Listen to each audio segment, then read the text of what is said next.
Inside PressBox is presented by Friedmont Mortgage. Don't make a 30-year mistake by choosing the wrong lender. Go to Friedmont.com now for all of your mortgage needs.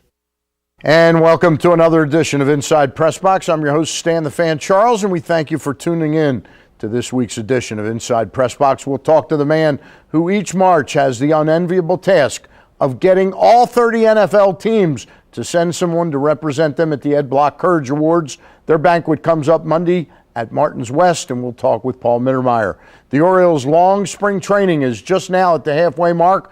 We'll discuss how things are shaping up with the Major League roster and also find out where O's fans will be able to see future stars Jonathan Scope, Dylan Bundy, and Kevin Gausman this summer. MSN's Steve Molesky drops by. But first, there's an old expression in sports: you need a scorecard to know the players. Perhaps never has that saying been more true for Ravens Nation, as fans are witnessing a massive exodus and changing the guard. In to decipher all this is our Ravens beat writer for PressBox and PressBoxOnline.com, Joe Platania. And Joe, you know, maybe in 2000 when they won the Super Bowl, they overdid it trying to keep the gang together. It looks like they're going the exact opposite direction this time.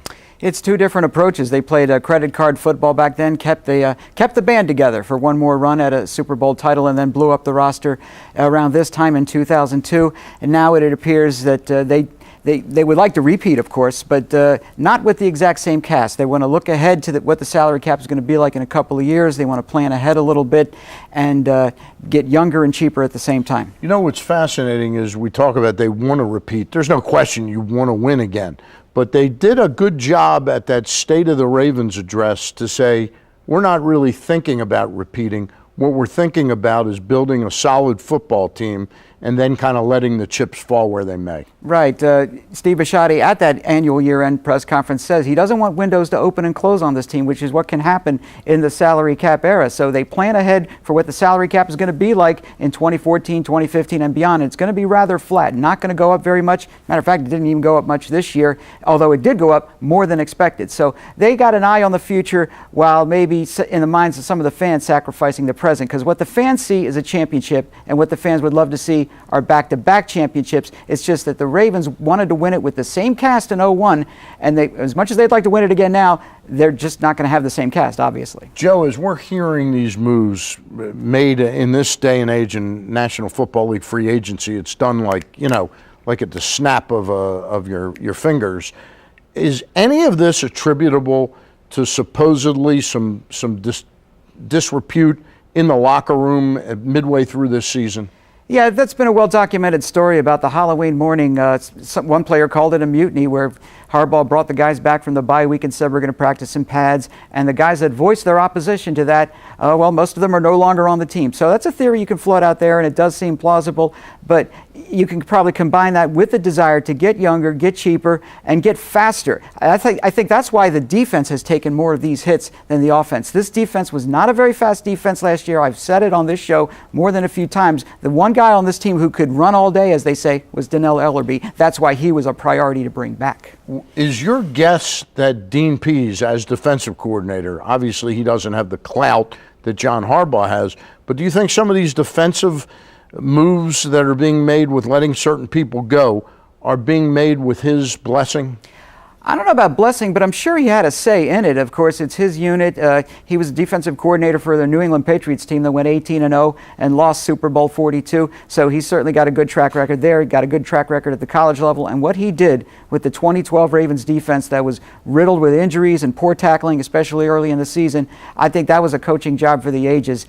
So I'm sure he had at least one hand in it. Tell me about Chris Canty, the newest member of this defense, who is a significant addition to the defense. Chris Canty, defensive tackle, defensive end, 6'7", 320, long arms, still a good motor at the age of 29, 30 years old. Went to the University of Virginia, so some folks might know him. Dropped to the fourth round. He had suffered an eye injury in a bar fight. That's ancient history now, but he did have a knee problem last year, cut into his sack total. But he's a pocket pusher along with Haloti Ngata. I mean, the shortest distance between 2 points is that straight line, so you want that pocket push up the middle, especially with quarterbacks being faster and more mobile than they used to be. Joe, by the time this show airs, it'll be about 4 days after these moves were made, or some of these moves were made. They'll probably make a couple additions in between.